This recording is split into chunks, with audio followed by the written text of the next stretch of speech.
rejeite, renuncie, negue, afaste-se.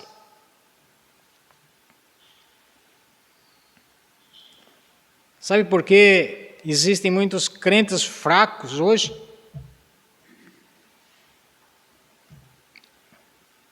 Porque, na verdade, alguns, depois de certo tempo de conversão, ou não compreenderam muito bem o Evangelho, por talvez receberem um Evangelho saturado, né? Ou seja, um Evangelho misturado, que é isso que nós temos hoje para falar, né? Ou não quiseram ouvir, ou não se converteram.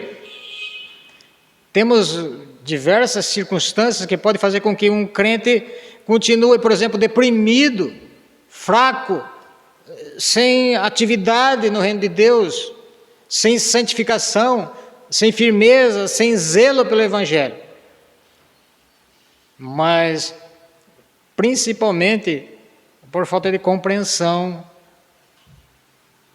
da importância do Evangelho, que não pode ser mudado, o Evangelho que é Cristo.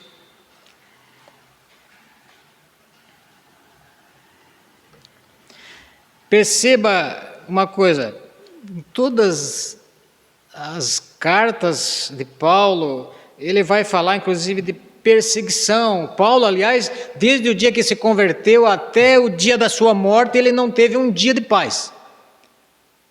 Ele foi um dos apóstolos mais perseguidos, mais rejeitados, até às vezes por alguns apóstolos judeus de Jerusalém. Agora, quando o mundo rejeitava o apóstolo Paulo, quando perseguia, quando o apedrejava, quando o açoitava, por exemplo,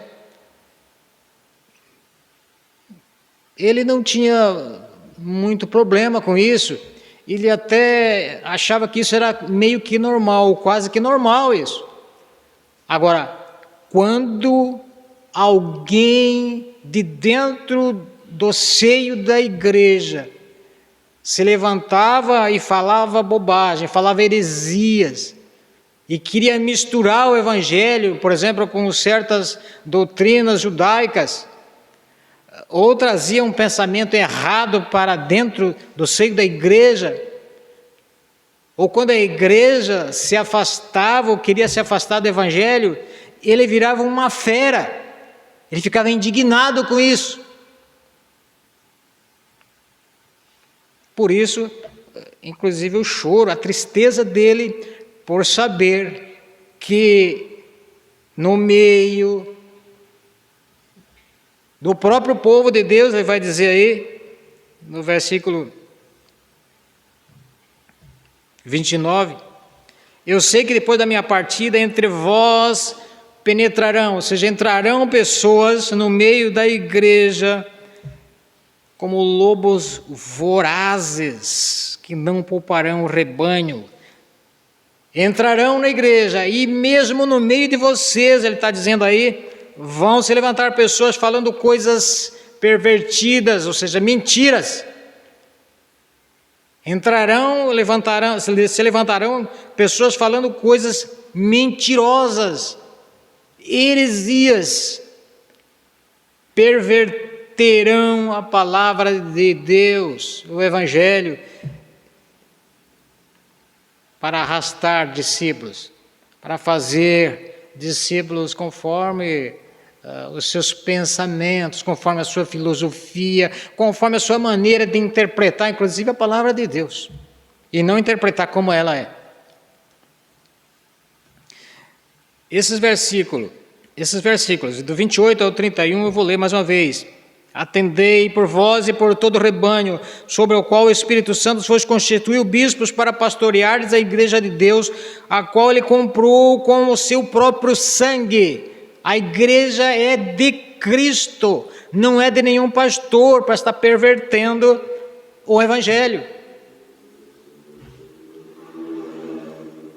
E eu sei que depois da minha partida entre vós penetrarão lobos vorazes que não pouparão o rebanho, e que dentre vós mesmos se levantarão homens falando coisas pervertidas para arrastar os discípulos atrás deles. Agora ele diz assim: portanto vigiai, lembrando-vos de que por 3 anos, noite e dia, não cessei de admoestar com lágrimas a cada um. Meus queridos, o Novo Testamento, ele foi escrito, logicamente, com o objetivo de explicar o Evangelho de Cristo. Mas você vai perceber que em muitas partes existe um pensamento, e existem escritos que defendem o Evangelho. Eles foram escritos para defender o autêntico Evangelho. Aliás, o próprio cânon do Novo Testamento ele foi fechado ali no IV século, exatamente para que as heresias elas acabassem. Porque muitas heresias estavam penetrando na igreja, muitos pensamentos errados. E heresias, o que significa heresia, para ficar mais fácil para a gente entender, é você pegar, por exemplo, o leite e misturar água nele. Ele fica misturado. Ele não é mais autêntico, ele não é mais genuíno. É você colocar uma substância numa outra substância e deixar ela impura. Isto é heresia, que penetra no Evangelho, que penetra pelas pregações e pelo pensamento de hereges. E o Evangelho e o Novo Testamento ele foi inclusive fechado por causa exatamente dessas heresias. Foi selecionado o cânon bíblico e foi fechado com os escritos, principalmente dos apóstolos, que foram testemunhas oculares de Cristo, que foi para a cruz e testemunha dele ressuscitado.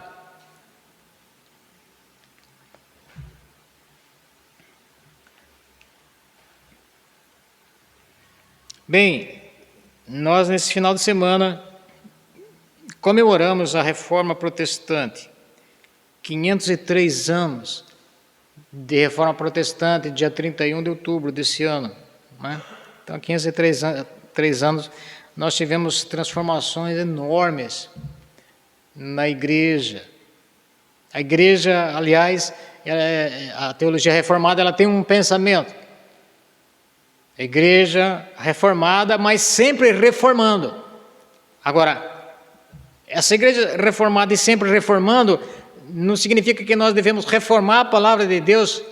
Pelo contrário, nós devemos voltar para a palavra de Deus, e foi isso que a Reforma Protestante fez. Fez a igreja voltar-se para a palavra de Deus, inclusive teve a facilidade na época que as máquinas, né, podemos dizer, a forma de escrever facilitou muito, apareceram as primeiras formas de dígitos, né, de escrever através, fora da pena, né? E a Reforma Protestante, ela divulgou não apenas o verdadeiro Evangelho, mas ela fez com que a igreja, com que as pessoas, os leigos, pudessem ter acesso à palavra de Deus, coisa que não existia. Somente o clero podia ter acesso à Bíblia, e aí eles interpretavam da maneira que eles queriam. Os seus dogmas, as suas leis, e a Reforma Protestante veio trazer ao lume certas mentiras medievais da Igreja Católica Romana da época, que era a igreja oficial. Graças à reforma protestante, então, nós temos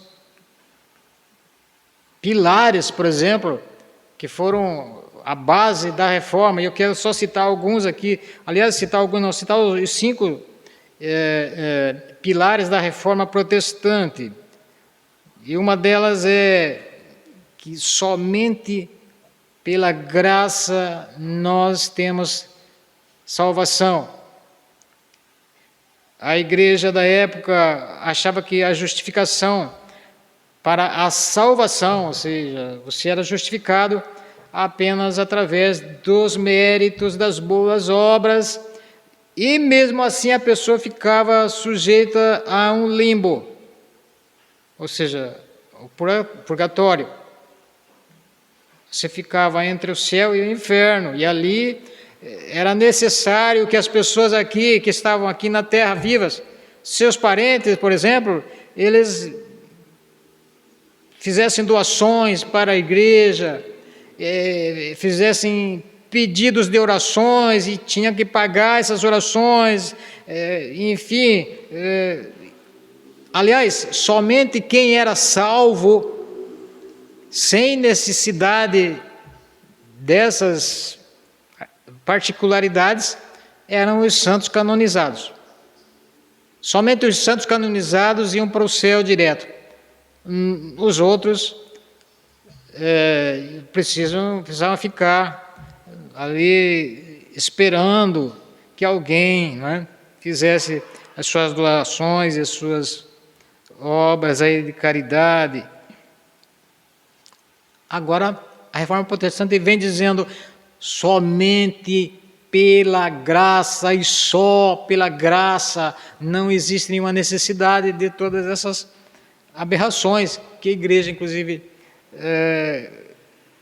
colocou nos seus dogmas. Pela graça, somente pela fé, ou seja, a justificação para a salvação daquela época era através dos sacramentos. E o principal deles era o batismo. Sem batismo você não ia para o céu. Então era necessário, em primeiro lugar, o batismo e os outros sacramentos, para que, através desses processos, você fosse justificado. A palavra de Deus diz, e a reforma veio trabalhar em cima disso, que não é por causa disso, mas somente pela fé. Somente pela fé. Essa fé, esse canal que você tem com Cristo, foi feito através de Cristo mesmo, da sua obra. O outro pilar, somente Cristo, ou sola Cristo, né? Somente Cristo, ou seja, a mediação que a igreja na época, a igreja medieval fez, era que os homens tinham acesso a Deus através dos sacerdotes. Eram os sacerdotes que faziam esta mediação entre o fiel e Deus, inclusive a confissão, o perdão de pecados, eram os sacerdotes que faziam. A reforma veio dizendo o seguinte: somente pela fé, agora somente Cristo pode fazer isso. Cristo é o nosso mediador. Timóteo diz isso, né? Paulo diz a Timóteo isso: somente existe um mediador entre nós e Deus, Jesus Cristo, o homem. Somente Deus a glória. Isso aqui contrariou completamente a veneração e a adoração aos santos, a adoração a Maria, a veneração, o pedido, intercessões, enfim, desses santos, né?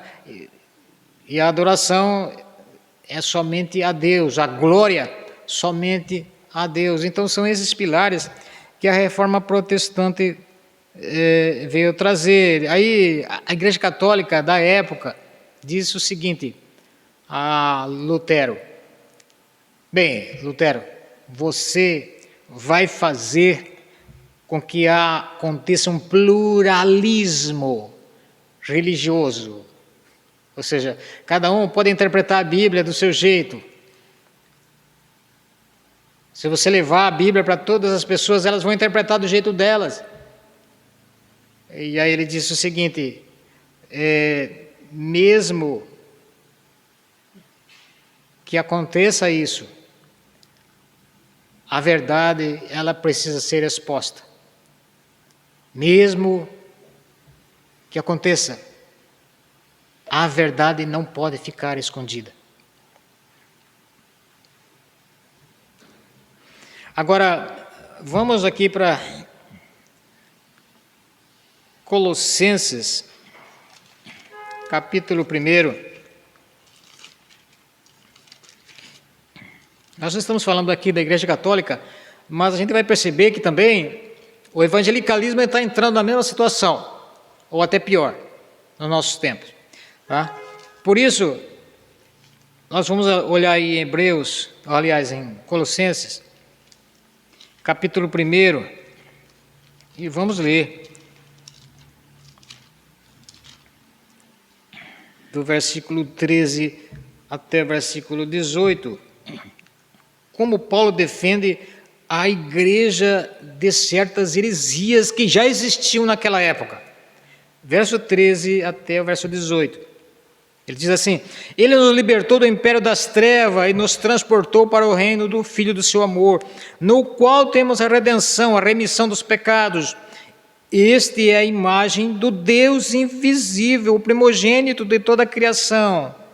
Paulo está dizendo Cristo, que é a imagem do Deus que nós não podemos ver, mas agora nós podemos vê-lo fisicamente. Ele é a imagem do Deus invisível, o primogênito de toda a criação, pois nele foram criadas todas as coisas, nos céus e sobre a terra, as visíveis e invisíveis, sejam tronos, sejam soberanias, quer principados, quer potestades, tudo foi criado por meio dele e para ele. Ele é antes de todas as coisas, nele tudo subsiste, ele é a cabeça do corpo da igreja, ele é o princípio, o primogênito de entre os mortos, para em todas as coisas ter a primazia. Cristo é tudo, é o que nós precisamos, é o que nós precisamos, inclusive para a nossa salvação, e tudo está nele. Agora veja aí que em Cristo está toda a nossa suficiência. No capítulo 2, verso 3 diz assim: em quem todos os tesouros da sabedoria e do conhecimento estão ocultos. Quem é que nós precisamos buscar conhecer para descobrir esses tesouros? Em Cristo. O Espírito Santo está dizendo que está nele todas as coisas aos quais nós precisamos. Aí no versículo 4 diz assim: assim digo para que ninguém vos engane com raciocínios falazes ou mentiras. Agora do capítulo 2, verso 11 a 17, Paulo vai defender o evangelho de certas filosofias que existiam na época e tradições humanas do mundo. Verso 11 até o 17 diz assim: nele também fostes circuncidados, não por intermédio de mãos, mas no despojamento do corpo da carne. Essa parte aqui ele está falando exatamente a respeito da nossa libertação, inclusive da lei e de cerimoniais judaicos, tendo sido sepultados juntamente com ele no batismo, no qual igualmente fostes ressuscitados mediante a fé no poder de Deus, que o ressuscitou dentre os mortos. E a vós que estáveis mortos pelas vossas transgressões, todos nós estávamos separados de Deus por causa dos nossos pecados.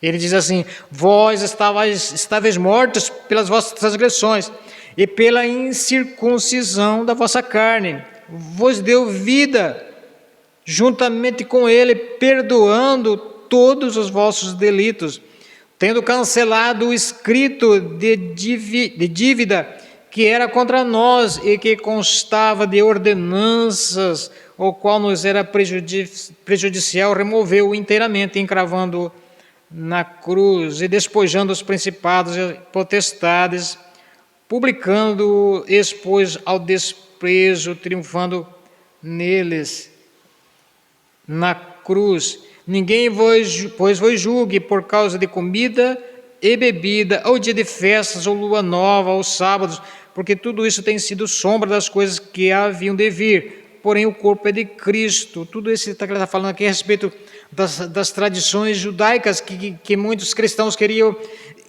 fazer com que penetrassem no Evangelho. Era necessário praticar certos rituais. Cristo não era o suficiente apenas, era necessário fazer alguma coisa. É isso que Paulo está dizendo. Ou seja, ele está condenando aqui esse tipo de coisa. Ele fala que Cristo é suficiente. A obra de Cristo é suficiente. E aí, no versículo 18, ele vai falar a respeito de um processo que estava começando na época, que já existia, aliás, mas estava penetrando na igreja, e era o gnosticismo, né? E esta mística que muitos gnósticos tinham, que era a relação com os anjos, o culto aos anjos.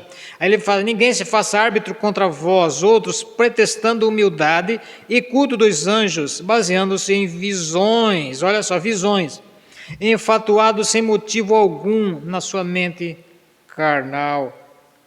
Agora, o verso 23. Tais coisas, com efeito, têm aparência de sabedoria, como culto de si mesmo, e de falsa humildade, e de rigor ascético, todavia não tem valor algum contra a sensualidade, que aqui são desejos pecaminosos, que têm uma relação, que Paulo diz aí, mais profunda com esta sensualidade, ou sexo, não é? Então, esse aspecto aqui, nós não vamos entrar nele, né? Porque tem aqui uma relação com o gnosticismo da época, em que se dizia que o corpo era maligno, o corpo era ruim e a alma era pura. Então, o gnosticismo dizia que se punia o corpo, olha, esse rigor ascético aqui era a punição, né? Eles se batiam, eles criavam um rigor para o seu corpo sofrer, porque eles achavam que o corpo era ruim. A alma era pura, o corpo era ruim. Agora, o corpo não tinha problema nenhum, porque ele ia para o túmulo e você podia fazer o que queria. Tá? É isso que a Bíblia diz, não é isso que o Evangelho vem dizendo para nós.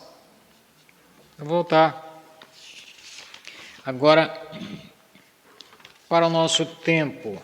Nós temos aí falado, inclusive, de cultos, adorações, teologias de prosperidade, a teologia do curandeirismo, a batalha entre Deus e o demônio, que é a batalha espiritual, né?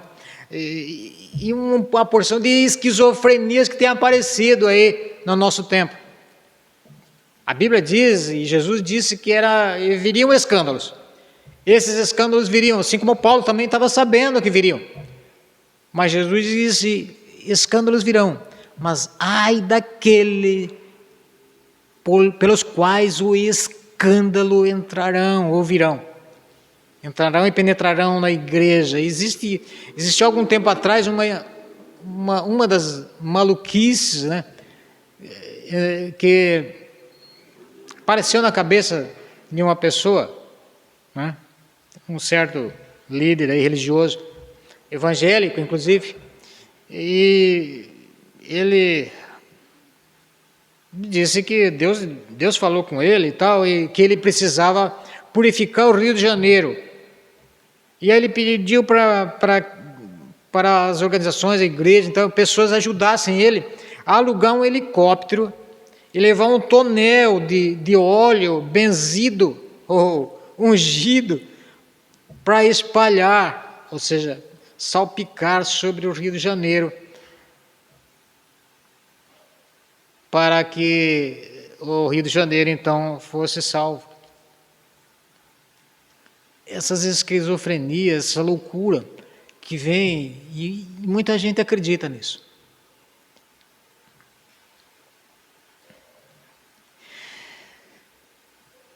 Agora, esse é o maior problema, né? Porque muitas pessoas não conseguem definir bem o que é o amor de Deus e também o que é a justiça de Deus. Acha que apenas certos atos religiosos são importantes.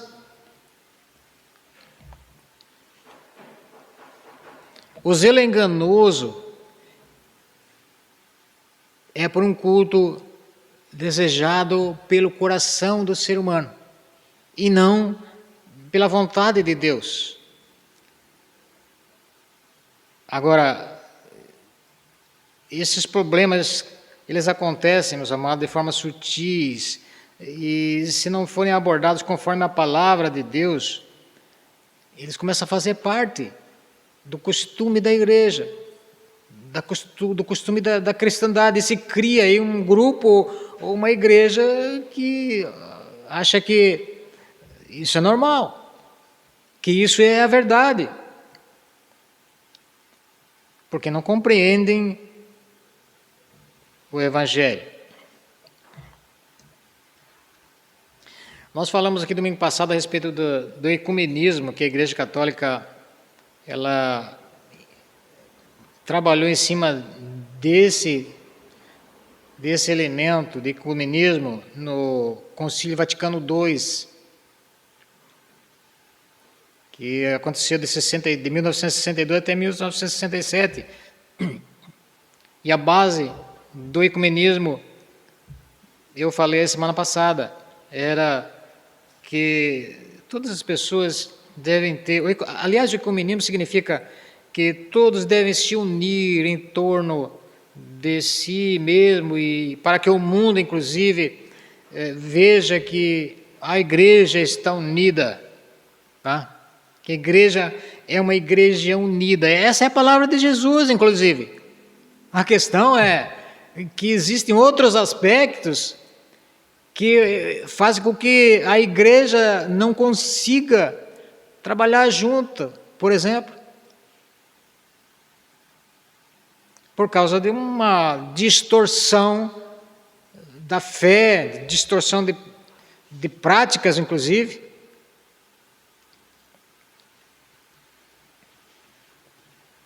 Agora, como eu falei, não apenas a Igreja Católica está propagando isso, divulgando principalmente agora, dizendo que todos nós somos irmãos e todos são filhos de Deus e todos no último dia serão salvos. Não é apenas a Igreja Católica, mas uma grande parte do evangelicalismo brasileiro está sendo impactado por isso, que aliás vem lá dos Estados Unidos, né? Lá nos Estados Unidos já está espalhado essa ideia, todo mundo vai ser salvo. Bem, então basta você vir para a igreja e tal, contribuir e tal, e ouvir palavras bonitas, eloquentes, e é o suficiente, porque Cristo já fez a obra, Cristo já foi para a cruz.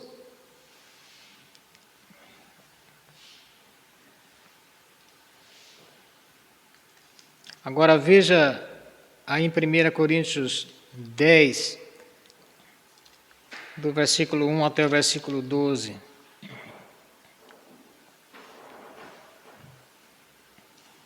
Primeira Coríntios 10, versículo 1 até o versículo 12.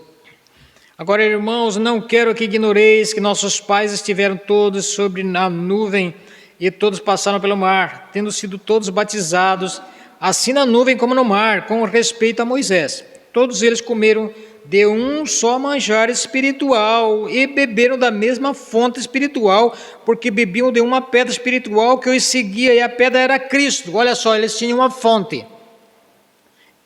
Eles tinham uma fonte, Cristo. Agora, versículo 5. Entretanto, Deus não se agradou da maioria deles, razão porque ficaram prostrados no deserto. Ora, estas coisas se tornaram exemplos para nós, a fim de que não cobicemos as coisas más, não apenas comida. Ele está falando de pecados, né? De coisas que eles faziam no Egito, por exemplo, que eles acabaram fazendo, né? Lá no capítulo 32 de Êxodo está exposto, né, aquilo que eles queriam fazer, uma religião com a vontade deles. Coisas mais como eles cobiçaram. Não vos façais, pois, idólatras, como alguns deles, porquanto está escrito: o povo assentou-se para comer e beber, e levantou-se para divertir-se. Se divertir-se aqui tem uma visão um pouco mais aprofundada e mais expansiva, né? Diversão aqui está ligado à carnalidade, à sensualidade. E não pratiquemos imoralidade, como alguns deles o fizeram, e caíram num só dia 23.000. Não ponhamos o Senhor à prova, como alguns deles já fizeram e pereceram pelas mordeduras das serpentes. Nem murmureis, como alguns deles murmuraram e foram destruídos pelo exterminador. Essas coisas lhes sobrevieram como exemplos e foram escritas para a advertência nossa,